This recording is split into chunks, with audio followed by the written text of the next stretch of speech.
What up, people? Welcome back to my channel. It's your girl Marina here, and I am so glad to have you back. If it's your first time, my name is Marina. I make videos from Saskatoon, Canada, where I share about my experiences as a Nigerian immigrant in Canada. There is definitely something for you to learn on this channel, so do well to hit the subscribe button and turn on the bell notification so that you get notified every time a new video is uploaded. To my returning subscribers, you are the real MVPs. I am still here because of you, so thank you very much for coming. It's always a pleasure to have you come back. In today's video, I'm just going to be sharing something that I consider very important that not a lot of people talk about. So I'm just going to be sharing about adjusting to life in the Canadian workplace. Now, finding a job is about the biggest worry and the biggest concern of every immigrant, every newcomer to Canada, because I mean, it's expensive. When you come, you would have rented a house, if you need to, you would have bought a car. If you have children, you would have been considering childcare options, and these things are very expensive. They can quickly drain the money you bring into the country. So most people start to worry. Well, if you're looking for a job, pause this video, go to the description box below and click on the link there.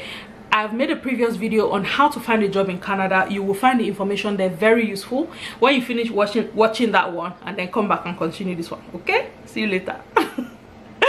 Well, so this video I'm just going to be making for the people who have found jobs and are trying to settle into life in the Canadian workplace. If you want to learn more about that, I will encourage you to watch this video all the way to the very end, okay? Okay, so I'm just going to jump right into it. Now, the first thing I want you to remember when you resume that job and it seems like you're awkward, it seems like you're the odd man out, I need you to remember that you were employed for a reason. You have something that the employer needs. That's why you got that job. So know and remind yourself that you are there because there's value you can provide. Right? Know that there's value you can provide. It will help you at times where you feel like, oh my god, what am I doing here? I feel like the odd person out. Just know that there's value that has been identified in you. That's why you were offered that job in the first place. So hold your head high. Remember that there's something you have the organization needs, and let it show. Right? Let it show. The first priority you have in that place is the actual job that you were employed for. So focus on the job. Pay attention to the reason why you were employed. The job. The employer is not doing you a favor because he employed you. It's a mutually beneficial relationship. You're bringing something to the table and the employer is paying you for the value that you have brought. That will help you to put things in perspective and understand that you're here to provide value. Okay? Next thing you want to do is ask questions. No matter how much experience or how much qualification you have in the past, every employer is different. What worked in your previous employment might not work in this new place that you're in. So ask questions. Understand the workplace culture. Understand the policies that govern things around that office. Ask.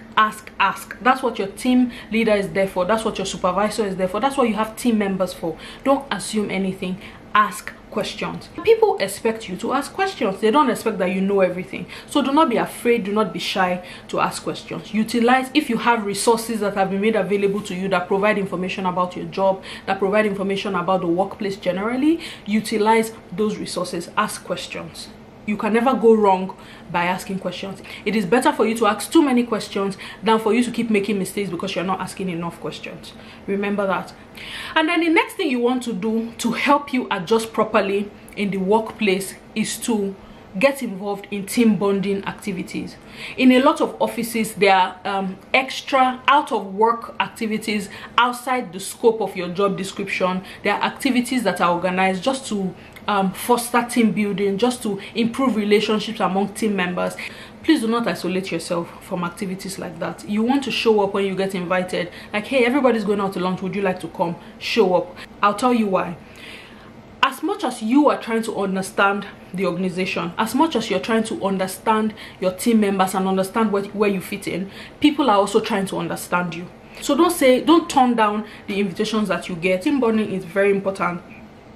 No matter how much skills you have, if the people relationship part is not there, it's going to be hard. You're going to be working with people who have experiences that you cannot relate to. It's when they're talking about things that are happening on the news, you don't understand, you can't relate. When they're talking about things like their favorite shows, the sports that they played growing up, or things that they have followed right from childhood, you cannot relate to those experiences. So you have to be available, be approachable for people to even come to you.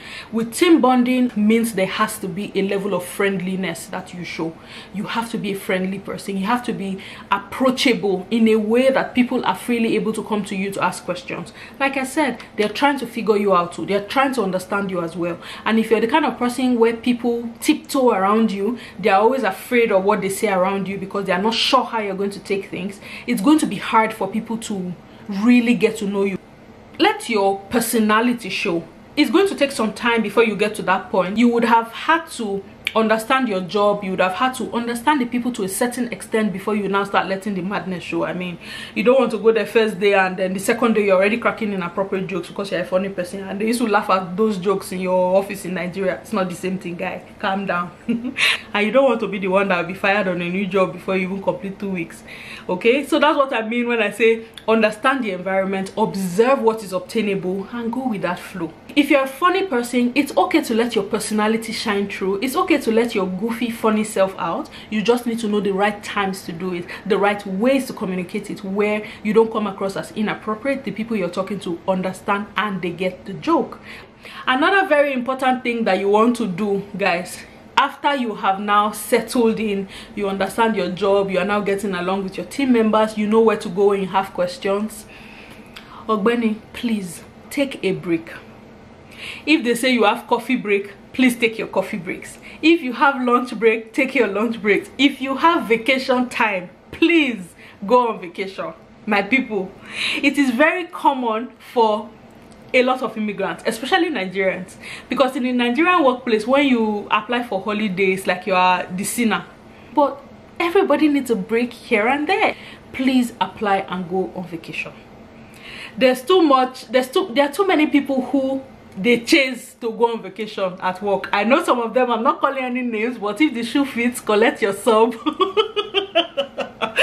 You people, please go on vacation. You need to take a break for the sake of your mental health. Nobody wants a burnt out, nobody wants a completely spent and exhausted employee at work all the time. So you are encouraged to step back and take breaks. Understand that there's work-life balance. Nobody is going to require you in a Canadian organization to do 6 hours overtime.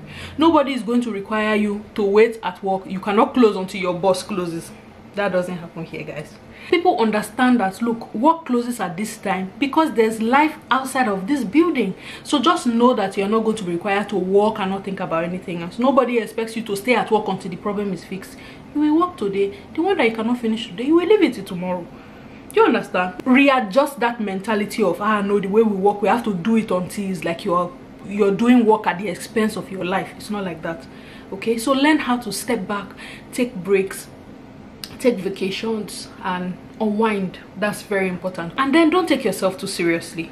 Like I said, people are trying to figure you out, you are trying to figure people out. You're going to make mistakes along the way. You're going to misunderstand the things people are saying along the way, because there are things that they are talking about that you cannot understand. You interpret things wrongly. I'll give you an example. In one of my former offices, it was somebody's birthday and we're going to go and buy things to celebrate the person's birthday, and the person told me they wanted cheese balls and crackers. As the Nigerian girl that I am, I went to go and buy cheese balls that I know, except that what we call cheese balls in Nigeria is called cheese puffs in Canada. Cheese balls here are balls of actual cheese that people used to eat crackers, but your girl went to go and buy cheese balls Abimo Oni Street style. It's what I know as cheese balls I bought, but that's not what is called cheese balls here. And I came back with confidence with bags of cheese balls. You guys, it was so funny. I was embarrassed in the moment when I realized that, man, I had goofed completely, but it became an inside joke. In fact, I was the one who donated the jokes. So anytime anybody wants to talk about it and they're trying to be careful, like, should I bring it up, is she going to feel bad, I'll say, no, don't worry, let me even tell the story. I told the story myself in a way that made people now comfortable to be able to laugh at it without without getting offended, right? People are very serious in the world. Everything now, people are sensitive. You can't say this, you can't say that. Don't take yourself too seriously. It's okay to make mistakes. It's okay to laugh at yourself. I have no problems laughing at myself. I have no problems talking about my mistake. What you just want to pay attention to is to make sure you're not repeating the same mistakes over and over. The first time it will be a joke. The second time, but the third time it will now be like, okay, is this a pattern? For somebody who has worked in Nigeria and here in Canada, work in Canada is serious. Like, there's emphasis on the quality of the work that you give out.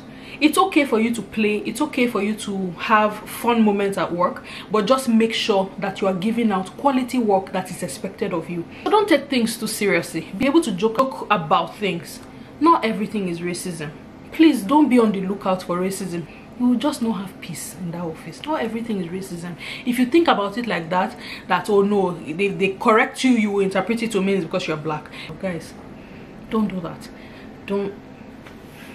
Yeah, I don't know how to explain that part, but not everything is racism. There are people who would, no matter how hard you try, they will still not be able to get along with you. That's supposed to be okay. In Nigeria, in Nigerian organizations, we all didn't get along with each other. Who are we fooling? There were cliques. There were this side don't get along with this side. But if they do it here, you will now say it's racism. It's a normal thing in offices here where people that get along very well just stick together. The fact that you are not in that clique does not mean that you're being discriminated or being harassed. Not everything is racism, guys.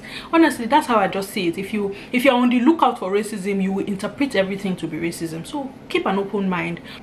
Well, finally, guys, what I just want you to remember is that in the workplace in Canada, some of us work in places where we're like the only black people on our teams, or we work in places where we're like the only Nigerians in our entire team. It can be a bit overwhelming. Sometimes you just want people that you can speak pidgin with. Sometimes you just want to come and say, oh, Benny, how far? Somebody understands what you're saying. So it can be very limiting sometimes not to be able to do that. But just realize that you are the representation of your country in that place. Some people will never have an opportunity to relate up close with someone from your country like they do with you. Represent yourself well, represent your country well. You are going to be setting some kind of precedent for the people who are coming after you, guys, and you don't want to be the reason why somebody who's coming after you will be treated unfairly or will not be given a chance to get into that organization because you have already created like a bad reputation. So remember that whatever you do, you're not just going to be that employee who did, it's going to be that Nigerian employee who did. Unfortunately, that's what it's going to be. So please represent yourself. People are watching. They are going to be using you to either confirm or debunk the impressions that they already have. You do not want to be the one confirming the bad impressions that are already out there about a number of Nigerians. So please represent yourself well. Don't burn bridges. If you're going to leave an organization, make sure you're doing it on an amicable note, because you never know when you're going to need these people. In Canada, references are a big deal. You don't want to work in places where you cannot go back to go and ask for things. Well, guys, that's what I'm going to be sharing today. I hope you learned a thing or two from this video. Please give it a thumbs up, please share it, and please subscribe to my channel if you're yet to do so. For everyone else who has found a job in a country other than your home country, or you found a job in Canada, please do well to share how you adjusted to life in the workplace. What were the things you needed to learn? What were the things you needed to unlearn? I would love to hear from you. Well, thank you very much for watching this video, guys. Until I come your way next time in the next video, it's Marina saying thank you and have a great day. Bye bye.